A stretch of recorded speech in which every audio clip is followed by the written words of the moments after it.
Hai semua, Assalamualaikum warahmatullahi wabarakatuh. Perkenalkan, nama saya Cici Nartia, NPM 21610217. Hai teman-teman, kita masuk ke materi yang pertama, yaitu tentang pengertian dari pasar modal. Nah, seperti apa sih pasar modal yang harus kita ketahui itu? Nah, pasar modal atau yang biasa kita sebut dengan capital market merupakan pasar keuangan untuk dana-dana jangka panjang dan merupakan pasar yang konkret. Dana dari jangka panjang itu adalah dana yang jatuh temponya lebih dari 1 tahun. Sedangkan pasar modal dalam arti yang sempit yaitu adalah suatu tempat dalam pengertian fisik yang terorganisasi dari tempat efek-efek di perdagangan yang disebut dengan bursa efek. Apa sih bursa efek itu? Nah, bursa efek itu adalah suatu sistem yang terorganisasi yang mempertemukan penjual dan pembeli efek yang dilakukan secara langsung ataupun tidak langsung. Pengertian efek ini adalah setiap surat berharga atau sekuritas yang diterbitkan oleh perusahaan, misalnya surat pengakuan utang, surat berharga komersial, saham, obligasi, tanda bukti utang, bukti right, dan waran. Oh ya teman-teman, pasar modal itu juga ada sejarahnya loh.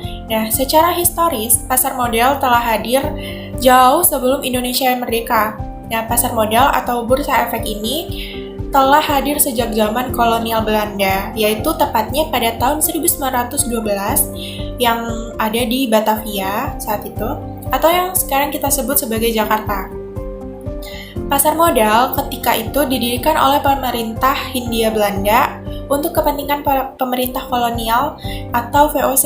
Nah, meskipun pasar modal telah ada sejak tahun 1912, perkembangan dan pertumbuhan pasar modal ini tidak berjalan seperti yang diharapkan.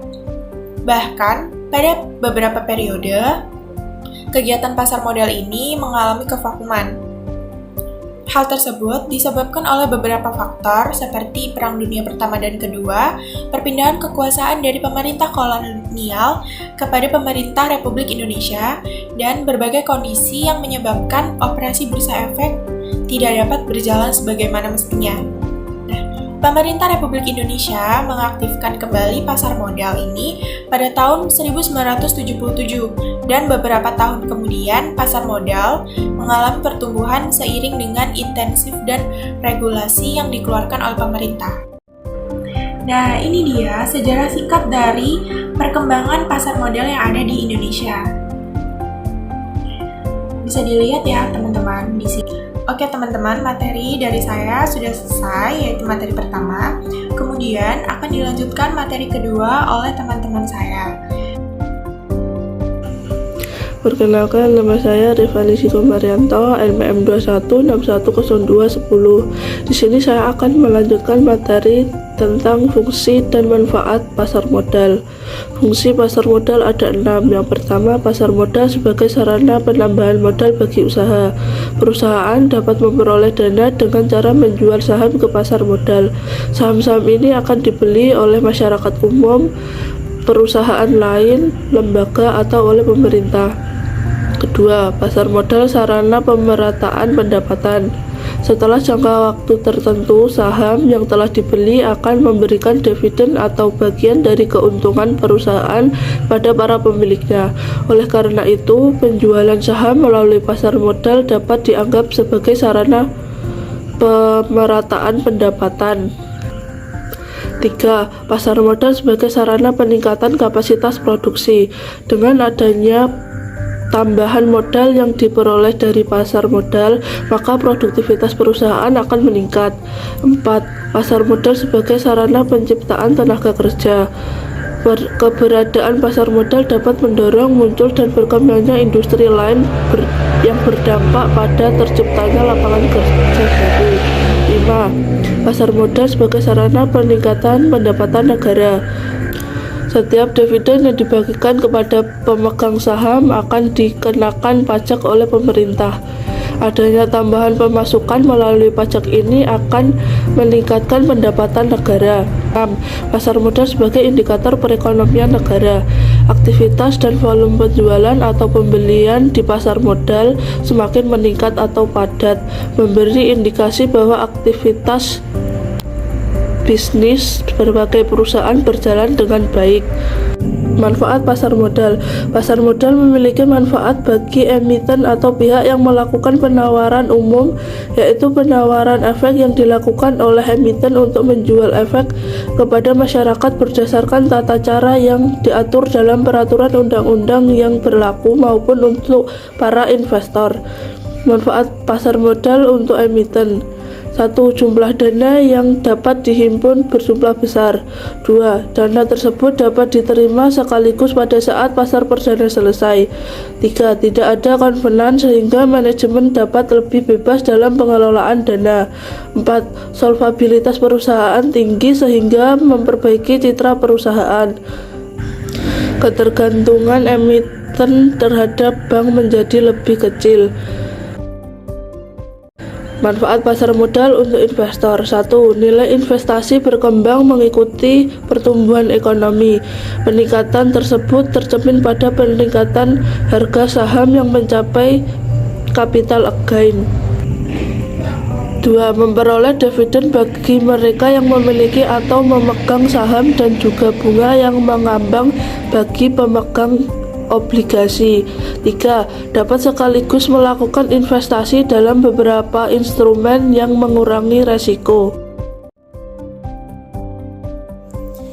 Oke, selanjutnya saya Dini Aryani, NPM 216101999.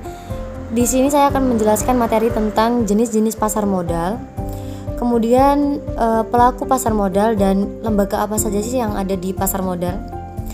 Kita langsung ke materi jenis-jenis pasar modal. Jenis pasar modal dibagi menjadi 3 macam. Yang pertama, pasar perdana. Pasar perdana atau initial public offering adalah jenis pasar modal yang melakukan penjualan perdana efek atau penjualan efek oleh perusahaan yang menerbitkan efek sebelum efek tersebut dijual melalui bursa efek. Pada pasar perdana, efek dijual dengan harga emisi, sehingga perusahaan yang menerbitkan emisi hanya memperoleh dana dari penjualan tersebut. Kemudian ada pasar sekunder. Pasar sekunder adalah jenis pasar modal yang melakukan penjualan efek setelah penjualan pada pasar perdana berakhir. Pada pasar sekunder ini, harga efek ditentukan berdasarkan kurs efek tersebut. Naik turunnya kurs suatu efek ditentukan oleh daya tarik-menarik antara permintaan dan penawaran efek tersebut. Bagi efek yang dapat memenuhi syarat listing, dapat menjual efeknya di dalam bursa efek. Sedangkan bagi efek yang tidak memenuhi syarat listing, dapat menjual efeknya di luar bursa efek. Kemudian yang ketiga ada bursa paralel. Bursa paralel adalah jenis pasar modal sebagai pelengkap bursa efek yang ada. Bagi perusahaan yang menerbitkan efek yang akan menjual efeknya melalui bursa, dapat dilakukan melalui bursa paralel. Bursa paralel diselenggarakan oleh Persatuan Perdagangan Uang dan Efek-efek atau PPUE. Pasar modal merupakan kegiatan yang berhubungan dengan penawaran umum dan perdagangan efek. Perusahaan publik yang berkaitan dengan efek yang diterbitkannya, sehingga lembaga dan profesi yang berkaitan dengan efek. Pasar modal menyediakan berbagai alternatif bagi para investor selain alternatif investasi lainnya seperti menabung di bank, membeli emas, asuransi, tanah dan bangunan, dan sebagainya. Pasar modal bertindak sebagai penghubung. Kemudian siapa saja sih pelaku pasar modal itu? Di sini pelaku pasar modal terdiri dari 1 emiten. Emiten ini perusahaan yang melakukan emisi baik yang berupa saham ataupun obligasi. Kemudian yang kedua ada investor. Investor ini pemodal yang akan membeli atau menanamkan modalnya di perusahaan yang melakukan emisi. Kemudian ada penjamin emisi atau underwriter. Di sini penjamin emisi adalah lembaga yang menjamin terjualnya saham atau obligasi sampai batas waktu tertentu dan dapat memperoleh dana yang diinginkan emiten. Kemudian yang keempat ada agen penjualan. Agen penjualan adalah pihak yang menjual efek dari perusahaan yang akan go public tanpa kontrak dengan emiten yang bersangkutan. Kemudian ada pialang atau broker. Di sini pialang sendiri adalah perantara antara si penjual atau emiten tadi dengan si pembeli atau investor dalam jual beli efek.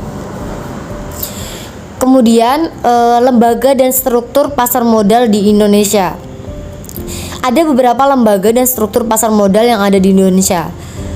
Berikut lembaga-lembaga pasar modal di Indonesia. Yang pertama ada Otoritas Jasa Keuangan atau OJK. OJK ini yang menggantikan fungsi Badan Pengawas Pasar Modal sebagai pengawas seluruh aktivitas yang terjadi di pasar modal. Kemudian ada Bursa Efek. Saat ini Bursa Efek ini ada dua. Yang pertama Bursa Efek Jakarta dan Bursa Efek Surabaya. Namun sejak akhir 2007 Bursa Efek Surabaya melebur ke Bursa Efek Jakarta sehingga menjadi Bursa Efek Indonesia. Kemudian ada perusahaan efek dan ada lembaga clearing dan penjaminan. Saat ini lembaga clearing dan penjaminan dilakukan oleh PT Clearing Penjaminan Efek Indonesia atau PT KPEI. Kemudian yang terakhir ada lembaga penyimpanan dan penyelesaian. Saat ini dilakukan oleh PT Kustodian Sentral Efek Indonesia atau PT KSEI. Dan itulah tadi jenis-jenis pasar modal dan lembaga serta pelaku pasar modal yang ada di Indonesia. Nama saya Anugidana Wicaksono, NPM 216102018. Saya akan menjelaskan tentang instrumen pasar modal dan produk pasar modal. Instrumen pasar modal biasa dikenal dengan istilah bursa efek. Pada pasar modal, kamu bisa menemukan berbagai jenis surat berharga yang setiap hari diperdagangkan dan diperjualbelikan. 1. Saham. Saham adalah surat berharga yang menjadi bukti kepemilikan atas sebuah perusahaan. Investor yang memiliki saham ini di sebuah perusahaan berhak untuk mendapat dividen atau pembagian laba. 2. Obligasi. Kamu juga bisa mendapatkan surat berharga berupa obligasi di pasar modal. Kepemilikan surat utang ini bisa dipindah tangankan dan pemegangnya memiliki hak untuk memperoleh bunga serta pelunasan utang tersebut. 3. Reksadana. Mengacu pada Undang-Undang Pasar Modal Nomor 8/1995, Pasal 1 Ayat 27 didefinisikan bahwa reksadana merupakan instrumen investasi yang menjadi tempat untuk mengumpulkan serta mengelola dana beberapa investor. ETF atau Exchange Traded Fund merupakan semacam reksadana yang dijual lewat bursa efek, bukan lewat manajer investasi seperti reksadana pada umumnya. 5. Derivatif. Selanjutnya ada pula surat berharga yang berbentuk derivatif. Surat berharga ini dikenal sebagai bentuk turunan dari saham. 6. Efek Bargain Asset atau EBA. Efek Bargain Asset (EBA) merupakan efek yang diberikan oleh kontak investasi koleksi efektif. Efek Bargain Asset yang portofolionya terdiri dari aset keuangan berupa tagihan yang timbul dari surat berharga komersial, tagihan kartu kredit, tagihan yang timbul di kemudian hari, pemberian kredit termasuk KPR, efek bersifat utang, sarana peningkatan kredit, aset keuangan setara, dan aset keuangan lain yang berkaitan dengan aset keuangan tersebut. Produk pasar modal terdiri dari 3 produk. Saham biasa. Jenis saham biasa ini sebagai tanda kepemilikan atau penyertaan seorang ataupun suatu badan dalam sebuah perusahaan. 2. Bukti right. Bukti ini merupakan suatu untuk membeli saham yang baru yang dikeluarkan oleh emiten bagi pemodal. 3. Obligasi. Definisi obligasi merupakan suatu surat pengakuan atas utang dari perusahaan dengan kesanggupan untuk membeli pokok utang dan juga bunganya secara periodik atau di waktu yang sudah ditetapkan.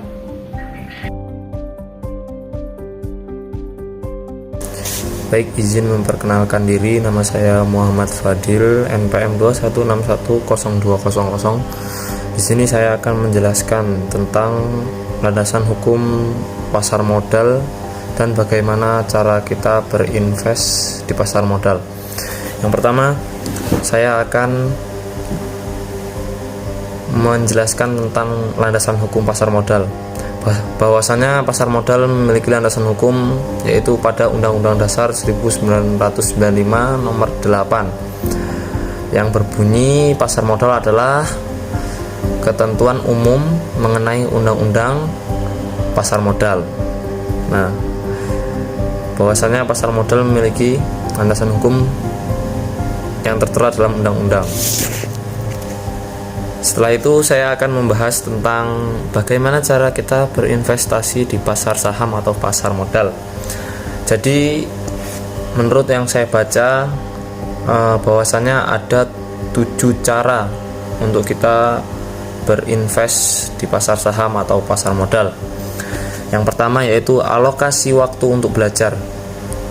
Cara yang pertama ini adalah salah satu cara yang wajib kita lakukan apabila kita ingin melakukan kegiatan apapun itu. Kita harus belajar mengerti seluk-beluk pasar modal atau saham-saham agar nanti kedepannya kita tidak merugi ketika kita sudah memulai saham tersebut. Kemudian yang kedua adalah pilih sekuritas yang tepat dan terjamin.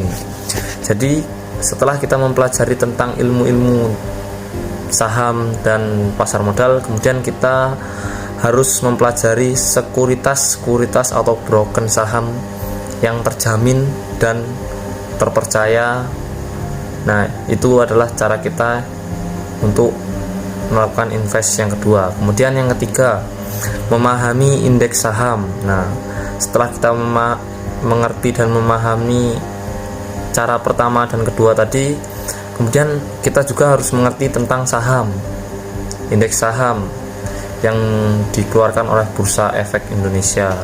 Nah, kemudian yang keempat, ada kenali perusahaan dan industrinya. Setelah kita menganalisis, kemudian kita mengenali bagaimana perusahaan ini, terus industrinya bagaimana, kedepannya prospeknya baik atau tidak. Nah, itu perlu kita pelajari juga. Kemudian yang kelima, kita mulai memperhatikan kondisi ekonomi dan politik, karena ekonomi dan politik itu sangat berkaitan. Nah, di situ kita harus memahami dan mengerti bagaimana perkembangan ekonomi dan politik ketika kita ingin melakukan saham. Kemudian kita bisa membeli saham blue chip, karena blue chip ini salah satu jenis saham yang relatif tahan akan goncangan. Ketika ada pasar saham anjlok, dia tahan, walaupun turun kemungkinan tidak jauh. Nah, seperti itu. Kemudian yang ketujuh yaitu manfaatkan saham dengan PER rendah. Apa itu PER? Yaitu adalah price to earning ratio atau rasio per. Nah, ini adalah salah satu cara penghitung saham. Nah, jadi itulah 7 cara atau bagaimana cara kita untuk memulai saham di pasar saham. Baik, terima kasih. Nah, gimana nih teman-teman? Udah pada paham belum tentang pasar modal dan seperti apa kita menjalankan pasar modal itu? Tapi karena materi dari kelompok kami sudah selesai, jadi kami mengucapkan terima kasih sekali kepada teman-teman yang sudah menonton video ini sampai akhir. Sekian dari kami. Wassalamualaikum warahmatullahi wabarakatuh.